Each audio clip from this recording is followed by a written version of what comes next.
magbibigay galang sa akin? Ako ba'y hindi ninyo nakikilala?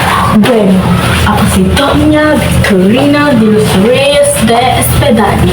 Tingnan nyo ang mga kolorete sa aking mukha. Ang gaganda, ang gagara kong kasuotan na tila ba'y parang isang mestiza. Bata pa lamang ako, marami na ang niligaw at namamangha sa akin. Ngunit itinataboy ko sila. Kasi naman, bakit ako magpapakasal? Magpapakasal sa isang Indio? Hindi ito maaari. Bata pa lamang ako, alam ko na magpapakasal ako sa isang Espanyol at ang aking dream boy, si Don de Persio de Estadania.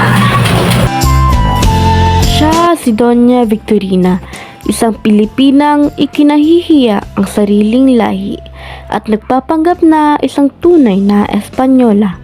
Pinapaputi niya ang kanyang kutis, nagbibihis ng barangya at hinahamak ang mga Indio habang labis namang humahanga sa mga dayuhan. Ngunit sa kabila ng kanyang pagpapanggap, siya ay isang katawa-tawang larawan ng isang taong hindi matanggap ang sariling pagkatao.